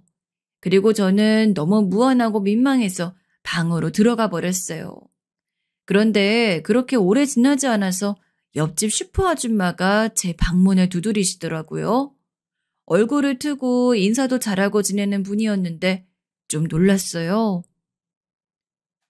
선우야, 나 여기 용진 슈퍼 아줌마야. 잠깐 들어가도 될까? 네, 괜찮아요. 아줌마는 그대로 들어오시더니 저한테 말씀을 하시더라고요. 오늘 많이 놀랐지? 이제 어엿한 아가씨가 되었구나. 아줌마 딸도 딱 서너만 할 때 시작했어. 여기 여성용품도 같이 갖고 왔는데 어떻게 쓰는지 모르지? 설명해 줄게. 이러면서 아주머니는 차근차근 알려주시고 주의해야 될 점, 몸은 따뜻하게 하고 잘 지켜야 한다는 그런 참고사항까지 가르쳐 주셨어요. 알고 보니 너무 당황한 할아버지께서 그나마 안면도 있고 말이 될 것 같은 슈퍼 아줌마를 찾아가서 엄청 힘들게 부탁을 하셨더라고요. 우리 손녀가 생리를 시작한 것 같은데 엄마도 없고 할머니도 없고 자기는 남자라서 어떻게 해줘야 할지 모르겠다고 말이에요. 아무튼 그때 그렇게 저는 주변에 여자 어른이 없어 첫 시작은 그렇게 해버렸으나 감사하게도 아줌마의 도움으로 이후로는 잘 대비할 수 있게 되었어요. 부족한 것 천지였던 제 인생을 할아버지는 어떻게든 채워주려고 최대한 애를 쓰셨던 거였죠. 그리고 제가 사춘기에 들어서 반항을 할 때에도 그렇게 무던히 저를 받아내 주시고 어르고 달래고 때론 야단치기도 하며 키워내셨습니다. 고등학교에 가니 아무리 제가 어릴 적에 어리광 못 부리고 살았다지만 마냥 할아버지에게 의지하고만 있을 순 없겠더라고요. 왜냐면 할아버지도 연세가 꽤 많으신 데다 지병이 점점 심해지셔서 밖에 나가지 못하고 누워 계시는 날이 있다 보니 저도 모르게 할아버지가 걱정이 되었어요. 어릴 적에 책을 좋아했기에 꾸준히 읽어왔고 딱히 학원은 못 다녔지만 그때부턴 최대한 열심히 공부를 했어요. 할아버지와의 일상은 늘 이렇듯 소리를 내진 않지만 언제나 잔잔하고 소중한 모습으로 제 안에 있었기에 이걸 잘 지키기 위해서는 내가 도움이 되어야겠다는 생각이 점점 강해졌거든요. 그렇게 해서 몸져 누워 한창 앓으시는 할아버지에게 저는 명문대학에 합격했다는 소식을 알리게 되었습니다. 그 과정은 무척 힘들고 고루하게 느껴졌지만 처음으로 제가 읽어낸 이 결과에 대해 무척 큰 성취감을 갖게 되었어요. 할아버지는 믿을 수 없다며 너무나 기뻐하셨고 그때 누워서 그렇게 발그레하게 웃으시던 얼굴이 아직도 제 가슴 한쪽에 깊게 남아있어요. 우리 선우는 해낼 줄 알았어. 그럼 누구 손녀인데 말이야. 할아버지는 제 자존감 그 자체였고 저를 믿어주고 지켜봐주고 응원해주셨어요. 그런데도 제가 시집갈 때까진 본인이 정정해야 한다면서 그렇게 무리해서 밭으로 나가시더군요. 할아버지, 나가지 말라니까. 내가 돈 벌게. 할아버지께서 몸이 편치 않다 보니 어떤 날은 익숙한 밭일을 하다가도 다치기도 하고 그러니 저도 점점 마음이 조급해지더라고요. 안 되겠어서 결국 졸업 전에 무려 과외를 하며 알바를 했어요. 그렇게 조금씩 수익이 생기다 보니 돈이 모이는 재미를 알게 되었고 할아버지에게 용돈도 드릴 수 있게 되었습니다. 우리 선우, 우리 강아지 고맙구나. 그래도 이런 거 안 줘도 된다. 선우 써도 돼. 그리고 하래비 바람이 하나 있다면 열심히 공부했으니까 선우가 더 큰 곳으로 나갔으면 좋겠구나. 우리 선우는 앞으로 얼마나 더 멋있게 변할까 너무 기대된다. 할아버지, 나는 조금 더 돈 벌고 싶어. 이렇게 할아버지 용돈도 드리고 우리 둘이 풍족하게 사는 게 좋아. 아니야. 하래빈 그런 거 바라지 않아. 하래빈은 선우가 좀 더 큰 곳으로 가서 당당히 살았으면 좋겠어. 우리 선우만큼은. 할아버지는 끝까지 저에게 제대로 된 직장을 가졌으면 좋겠다고 하시더라고요. 돈에 치중하지 말고 얼른 사회로 나가길 바라시기에 결국 저는 큰 고민을 한 끝에 과외를 그만두고 취업 준비에만 열중하게 되었어요.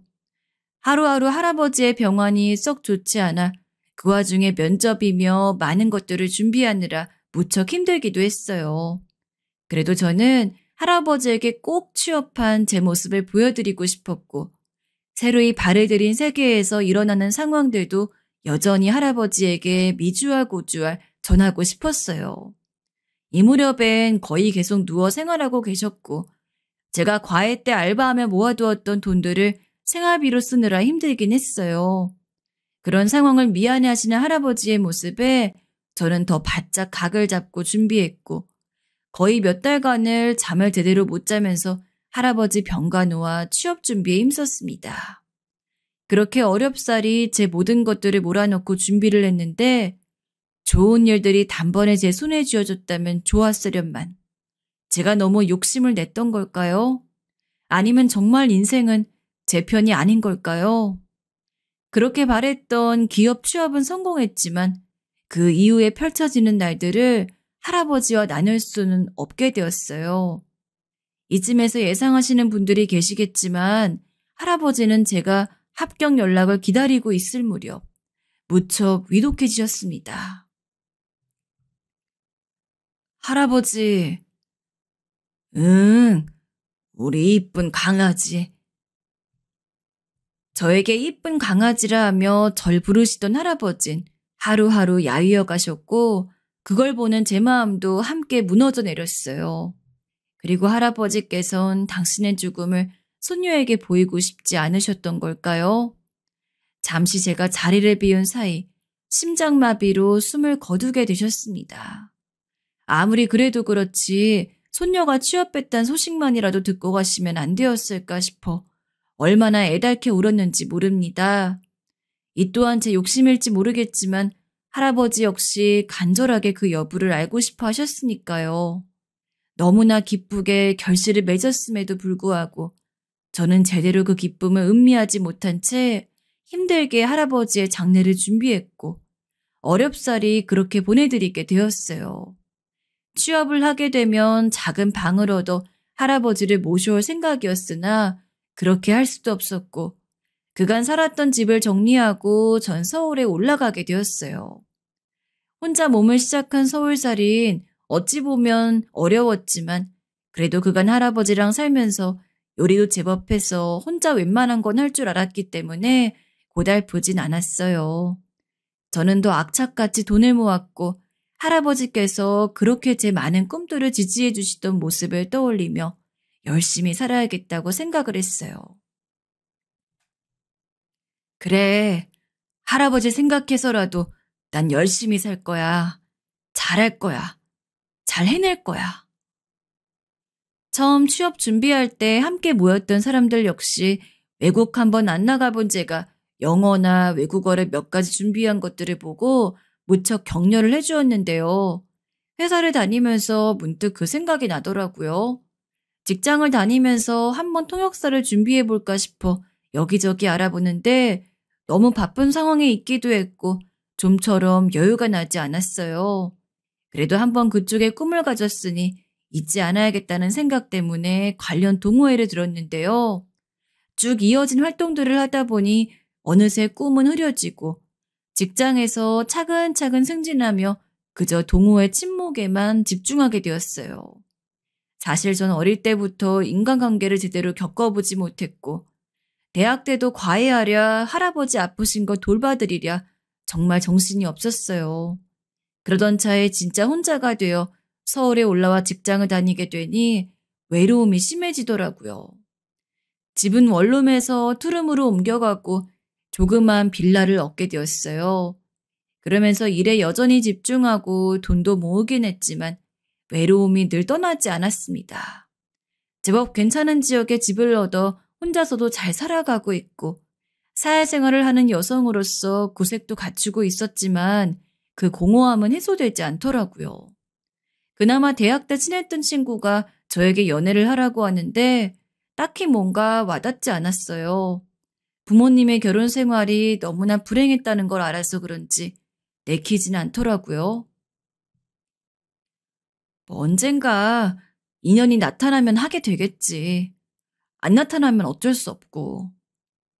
이런 식으로 생각했어요. 그래도 저도 왠지 모르게 제 취미끼리 모인 동호회에서는 조금 긴장을 풀게 되었고 그 안에서 함께 사람들과 어울리면서 조금씩 정이 들어가게 되었어요.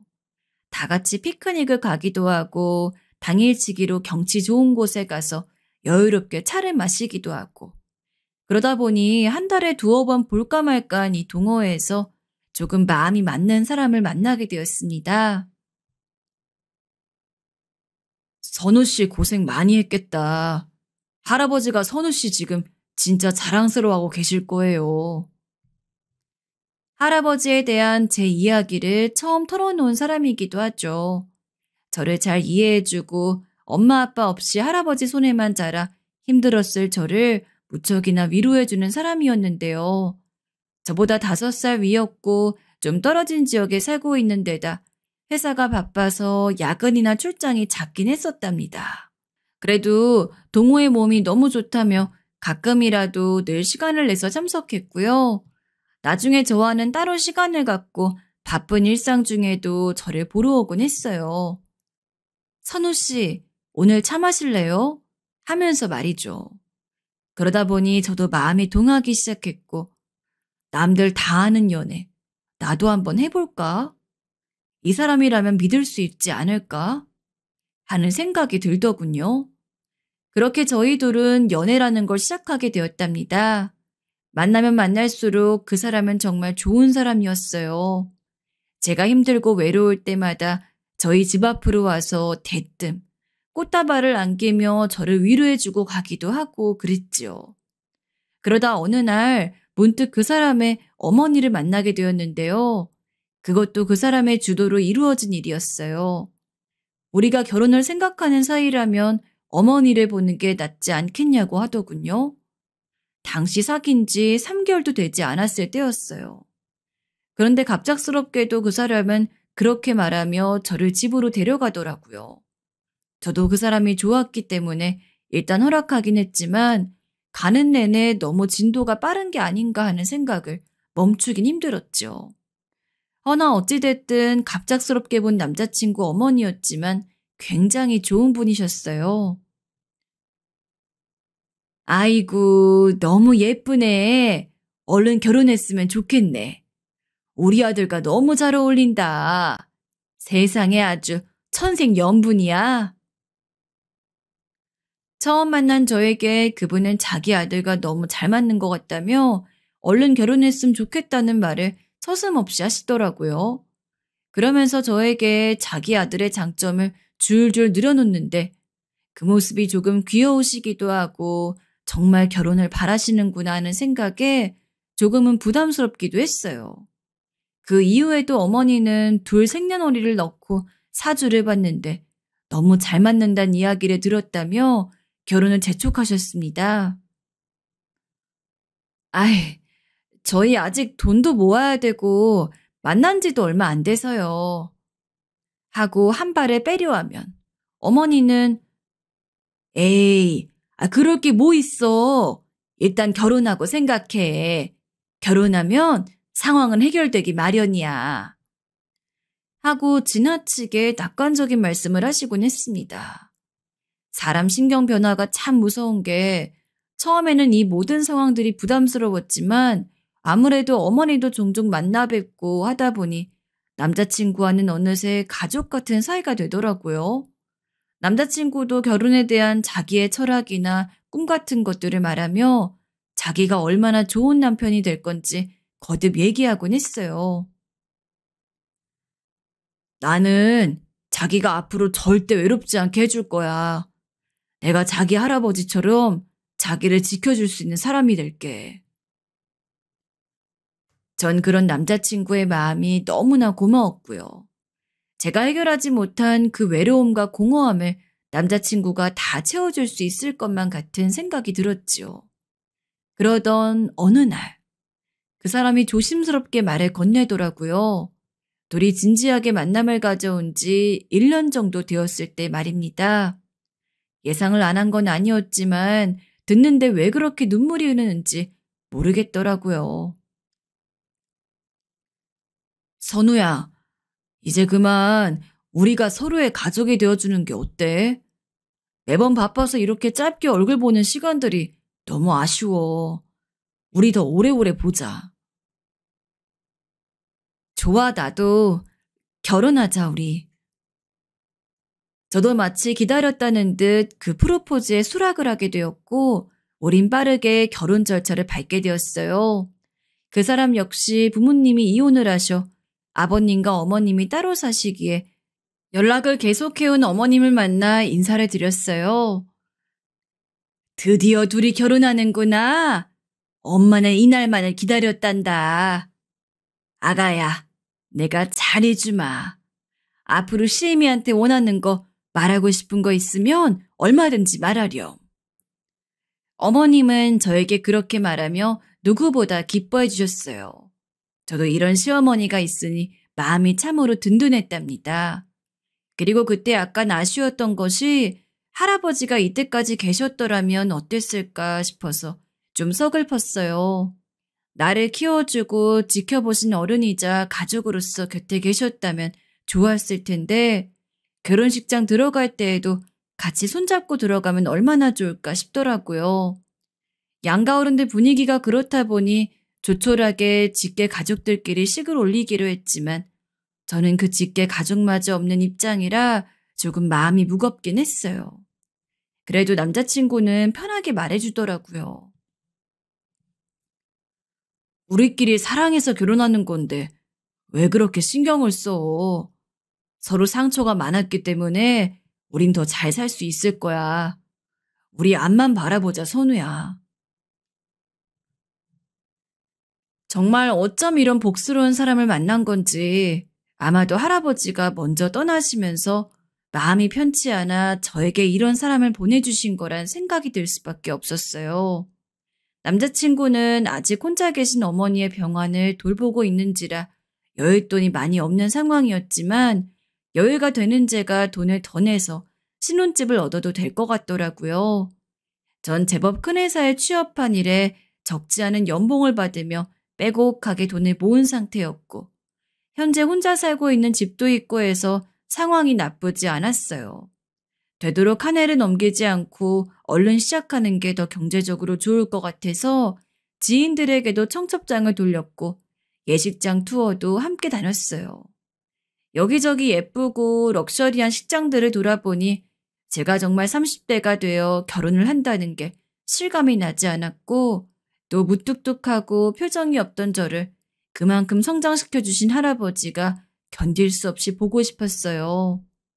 아빠고 뭐고 다 필요 없으니 할아버지만 제 손을 잡고 같이 걸어가 주시며 축복해 주셨으면 얼마나 좋을까 싶었고요. 그렇게 웨딩드레스와 메이크업 등 많은 패키지들을 알아보고 신혼부부 카페에도 가입해서 집 인테리어도 살펴보고 있던 중에 저는 무척 이상한 일을 겪게 되었습니다. 그 일은 번복해서 몇 번이나 일어났고 그런 일을 겪을 때마다 일이 도통 손에 잡히지 않아 신경도 날카로워졌고요. 왜 이런 일이 제게 자꾸 일어나는지 알 수가 없었죠. 처음에는 결혼 준비하며 많은 신부들이 예민해진다던데 그래서 컨디션이 나빠져 그런 줄 알았어요. 근데 아무리 생각해도 저처럼 이렇게 흉몽을 꾸고 식은땀을 잔뜩 흘리게 되는 사례는 흔하지 않은 터라 도통 이해가 안 가더라고요. 인터넷 커뮤니티에 글을 올려봐도 다들 그냥 민감해서 그런 거 아니냐 하는데 이렇게 똑같은 내용의 꿈을 일주일에 2-5번씩 일정하게 꿀 수 있는 걸까요? 그 꿈을 제가 흉몽이라고 표현하긴 했지만 사실 이렇게 표현하는 자체가 모순이 있다고 느껴질 정도로 좀 묘한 상황이에요. 바로 할아버지. 제가 그토록 그리워하고 보고 싶어하는 할아버지가 꿈에 나오신다는 것이었어요. 누구보다 할아버지를 만나고 싶어 했던 제 마음을 아시는 건지 진짜 꿈에서 희미하게 할아버지 얼굴 윤곽을 봤을 때 너무 놀랐는데요. 울컥하고 기뻐하는 마음이 아니라 뭔가 찝찝하고 누군가 아래에서 저를 막 끌어 잡아당긴 듯한 불편한 감정이 솟아오르더라고요. 그리고 정말 이상한 것은 할아버지는 어렴풋이 제 꿈에 나타나서는 계속 반복적으로 뭔가를 말하셨어요. 선우야. 처음에는 제 이름을 말씀하셨고 그 다음은 단어를 말씀하셨어요. 초반에는 이 꿈 분위기만 집중해 자세히 몰랐는데 갈수록 할아버지가 뭔가 입을 벌려 말하고 계시니 귀를 기울이게 되었지요. 그런데 자꾸 뭔가를 안 된다고 말하시는 것이었어요. 안 돼, 선우야. 선우야, 안 돼. 매번 긍정적으로 격려해 주시던 할아버지답지 않게 안 돼, 안 돼. 이런 말만 번복하고 계시니 과연 꿈이긴 하다 싶더라고요. 꿈은 반대니까요. 하지만 그렇게 넘기기에는 계속 같은 이미지를 수번째 꾸고 있으니 마냥 마음을 놓을 수만도 없었어요. 어느 날은 할아버지께서 울면서 제겐 안 된다고 말씀을 하시기도 하셨거든요. 거의 울부짖는 것 같은 목소리셨기에 꾸고 나선 저도 모르게 눈물이 줄줄 났어요. 할아버지, 나한테 도대체 무슨 말을 하려는 거야? 언젠가는 답답해서 이렇게 혼잣말을 하기도 했죠. 영문을 모르는 상황에서 답답해하고 누군가에게 시원하게 털어놓기도 좀 뭐했는데요. 그 무렵쯤 저도 잠을 잠 못 자고 한창 컨디션이 좋지 않고 신경이 곤두서 있긴 했어요. 그래서 그런지 남자친구와 만날 때도 별로 말도 없고 그냥 피곤하단 기색만 하게 되는지라 좀 미안하더라고요. 그래서 결혼을 얼마 안 남기고 있는데 너무 짜증만 내는 것 같아서 간만에 예비 남편 집으로 찾아가게 되었습니다. 연애하면서 매번 우리 집에서 만나다가 제가 도시락을 준비해서 처음 들리게 되었는데 이상하게 아무리 배를 눌러도 답이 없더라고요. 그래서 전화를 걸었어요. 민수 씨, 지금 어디야? 나 집이지. 우리 자기 무슨 일 있어? 집? 아, 나 자기 집 앞에 와 있는데? 집 앞이라고? 응, 해사랑 빌라 거기 아니야? 불이 꺼져 있네. 어머니도 안 계신가 봐. 근데 남자친구의 반응이 좀 평소 같지 않아 저는 꽤 당황하게 되었어요. 저기 선우야, 내가 일이 있어서 사실 밖에 있어. 오늘 말고 다른 날 보자. 얼른 들어가. 어? 밖에 있다고? 알겠어. 그날 남자친구가 밖에 있다고 하니 어쩔 수 없이 도시락을 들고 집으로 돌아가게 되었어요. 그런데 왜 이러는지 남자친구의 행동이 자꾸 개운치 않게 느껴지는 거예요. 사실 그날 어김없이 할아버지 꿈을 또 꾸게 되었고 여전히 할아버지는 뭔가가 안 된다는 말만 또 반복하셨거든요. 뭐가 안 된다는 거지? 그러면서 설마 하는 생각이 들기 시작했습니다.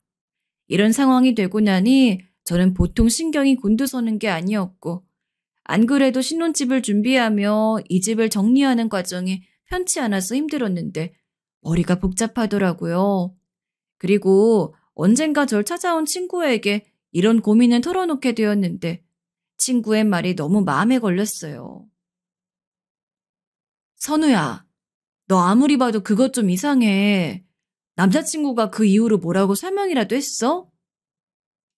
아니, 그냥 바쁘다고. 너무 바빠서 나올 시간이 없다고 다음 주쯤 보자고만 했어. 결혼 앞둔 너에게 할 말은 아니지만 그래도 혹시 모르니 알아봐. 제대로 된 남자인지 객관적으로 한 번은 더 알아봐야 될 거 아니야. 저는 참 별스런 일을 다 한다 싶어 걱정하면서도 이전 남자친구가 바람을 펴서 식음을 전폐했었던 친구의 말에 끌려 결국 남자친구를 미행해보게 되었어요. 처음에는 남자친구의 바람을 의심했지만 남자친구는 여자를 만나는 것 같지도 않았고 조용히 자기의 회사로 출퇴근하길 반복했어요. 그리고 저는 어느새 마음을 내려놓았습니다. 그래, 그럴 리가 없지. 내가 괜히 꿈 때문에 마음이 뒤숭숭했던 거야. 뭐 하는 짓이야 이게. 얼른 집이나 가자. 당시 남자친구 집 주차장에 몰래 차를 대고 보고 있었는데 남자친구가 집으로 들어가는 모습을 보곤 저도 마음을 놓고 집에 가려 했어요. 허나 그때 남자친구의 어머니, 그러니까 예비 시어머니가 등장하셨는데 어린 아기를 데리고 남자친구 쪽으로 오시더라고요. 전 그 아기 입에서 나오는 말에 경악을 금치 못했고요. 아기가 제 남편 될 사람에게 아빠라고 부르더라고요. 제 남자친구를 향해서 말이죠. 저와 결혼할 사람에게 아빠라니. 그 순간 저는 손이 덜덜 떨려 아무것도 하지 못했어요. 그저 남자친구가 아기의 볼에 자기 뺨을 부비고 입을 맞추는 것만 쳐다보고 있었지요. 그러다 저는 겨우 핸드폰을 집어 남자친구에게 전화를 해보았습니다. 자기, 어디야? 아, 나 지금 엄마랑 같이 있는데. 왜? 무슨 일이야? 아, 나 보고 싶어 전화했구나? 내가 그쪽으로 갈까? 태연하게 애기 입을 막고 조용히 하라고 한 뒤 저에게 보고 싶다고 하는 그 사람은 네, 정녕 제 예비 남편이 맞았습니다. 전 그 길로 차 밖으로 나와 남자친구에게로 걸어갔고 저를 보자마자 두 사람의 표정이 둘 다 확 굳어버렸어요. 그 얼굴들을 보니 더 정황이 분명해 보이더라고요. 이게 도대체 어떻게 된 상황이야? 아이, 자기야. 그리고 제 말에 남자친구는 심지어 거짓말까지 하더라고요. 제가 생각한 상황이 아니라나 뭐라나. 그런 식으로 더듬더듬 거짓말을 늘어놓는데 누가 봐도 들킨 사람이 하는 말이라는 걸 알겠더군요. 너무 기가 막히고 황당해서 말도 나오지 않았습니다. 자기야, 내 말 좀 들어봐. 얘 정말 당신 애야? 다 들었어. 제 목소리가 커지자 남자친구는 더 당황스러워했고 옆에서 아기는 울면서 아빠를 찾고 있었어요. 전 거기에 더 참을 수 없어 남자친구의 뺨을 거세게 한 번 치고 예비 시어머니에게 다가갔습니다. 예비 시어머니도 저를 보자 어버버거리더니 선우야, 그게 말이다. 내가 다 설명하마. 하더라고요. 전 그대로 등을 돌려 집으로 와버렸습니다. 솔직히 몇 번이나 손톱을 깨물어가며 할까 말까 고민하다 그냥 뭐 하나라도 깔끔하게 짚고 가자는 생각에 눈 딱 감고 미행을 하게 된 거였는데요. 지금의 저는 그날 내가 미행을 하지 않았다면 어찌 되었을까 아찔하게 생각하고 있어요. 제 예비 남편은 아니 이제 그 무엇도 아닌 그 사람은 저와 친구의 상상 그 이상의 범위 안에 있는 사람이었죠.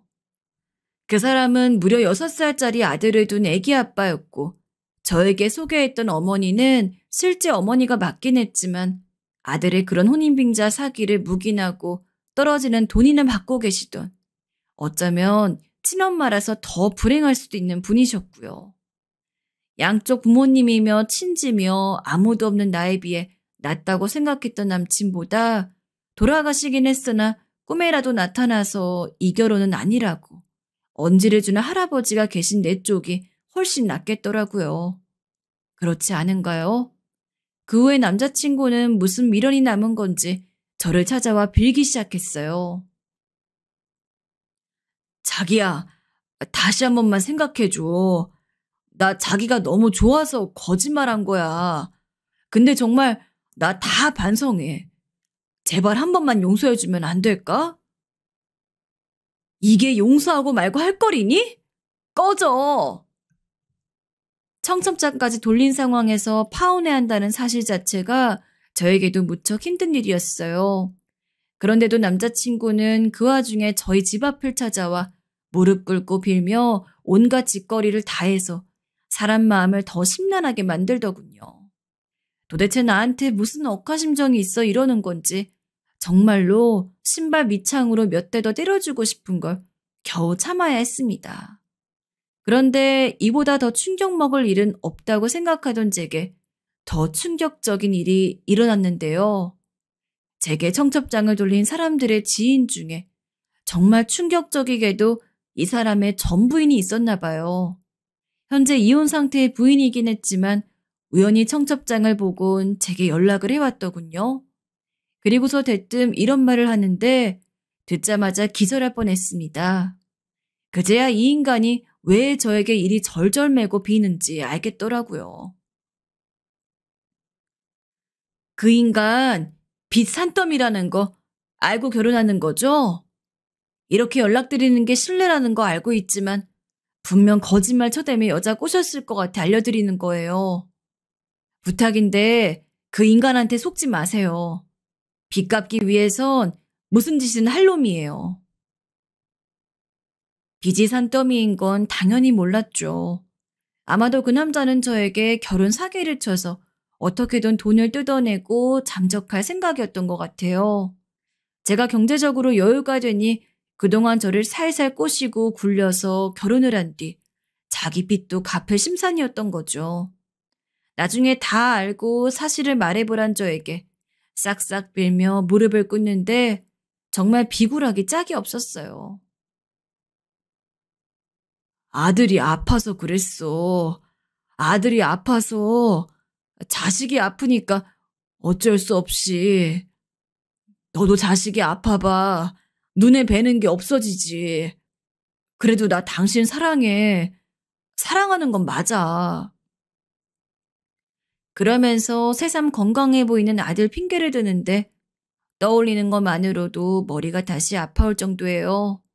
어쩜 그런 인간이 다 있는지, 내가 이 남자 뭘 믿고 결혼하려 한 건지 스스로 한심하게 느껴지기도 했답니다. 예비 시어머니란 여자도 마찬가지였어요. 자식이 빚 갚으면 자기에게 뭐라도 떨어지는 게 있는 건지, 하루가 멀다 하고 저를 찾아와 졸라대는데 나중에는 진절머리가 나서 어디 섬으로 들어가고 싶은 심정이었어요. 제발 그만 좀 하세요. 둘 다 언제까지 사람을 괴롭힐 생각이세요? 선우야, 우리 그간의 정이 있잖니. 어쩜 그리 잔인하게 그 정을 떼어내려 하니? 나중엔 저를 나쁜 사람으로 만들려고까지 하는데 도저히 참을 수가 없었어요. 하지만 가만히 있을 저도 아니었죠. 이 두 사람이 너무 괘씸해서 1년을 속고 살았던 제가 너무 불쌍해서 한 가지 일을 저지른 건데요. 바로 이 남자가 다니는 회사 동료에게 문자를 보낸 거죠. 제가 직접 전화번호를 알아내기 힘들어서 이 못된 놈의 SNS를 뒤지고 뒤진 결과 알아낸 번호였습니다. 전 거기에 장문의 문자를 보내었답니다. 반드시 끝까지 읽어주시길 바래요. 지금부터 이 사람에 대한 것들을 하나씩 알려드리려고 합니다. 하고 시작되는 문자였어요. 이놈이 어떻게 여자를 속이고 다니었는지, 그리고 애 아빠인데도 했던 그 못 볼 꼴의 행동들. 이놈이 이 정도 망신은 당해야 더 이상 다른 여자들에게 허튼 짓 안 할 것 같더라고요. 그래서 그렇게 문자를 보내고 난 뒤 그놈과의 연락은 차단해버렸습니다. 그놈도 처음에는 난리를 쳤지만 제가 저에게 사기쳤던 거 증거 싹 모아서 경찰에 신고한다고 하자 꿈쩍을 못하더라고요. 그제야 저는 삶의 평화를 다시금 찾은 듯 했어요. 그리고 할아버지에 대한 생각을 많이 하게 되었답니다. 다시 생각해보면 할아버지는 저에게 이 결혼을 막기 위한 어떤 의미로 꿈에 그렇게 나오신 게 아니었을까 싶어요. 일이 무마된 이래 이후로는 단 한 번도 뵌 적이 없기도 하고요. 저를 그렇게 아껴주셨던 할아버진 손녀가 혼인빙자 사기 이범에 달하는 웬 남자와 결혼하는 것을 두고 볼 수 없어 그렇게 경고를 하셨던 거지요. 절 위해 꿈에 나와주신 할아버지를 생각하면 너무 고맙기도 하고 새삼 너무 보고 싶기도 합니다. 살아 생전에도 저밖에 모르셨던 할아버지가 죽어서도 저를 생각해 주신다는 걸 알게 된 것 같아서 할아버지와 제가 연결되어 있다는 느낌이 더 강하게 들었어요. 물론 남자친구를 생각하면 아직도 뒷골이 땡기고 우라가 치밀지만 파혼이 이혼보단 낫겠다 싶어서 회사도 조용히 다니고 있어요. 다들 제 눈치를 보며 더 이상 묻지 않아 그나마 다행이기도 하고요.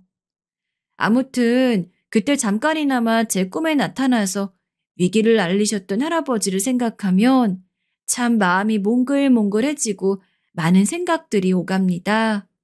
그리고 저는 그 할아버지의 은혜를 입었기에 더 열심히 살아가야겠다고 다짐하게 되었어요. 만약에 할아버지가 꿈에서 경고해주지 않으셨다면 정말 힘든 상황이 펼쳐질 뻔했으니 삶에 대한 맷집을 좀 더 키웠다고 생각하려고 해요. 혼자지만 혼자니까 더 현명하게 앞길을 잘 헤쳐나갈 수 있으리라 믿어보려고 합니다. 마지막으로 할아버지, 감사하고 또 사랑합니다. 손녀딸 잘 지내고 있을 테니 너무 걱정 말고 좋아하는 거 마음껏 하시면서 편히 저 기다리고 계세요. 사랑해요, 할아버지.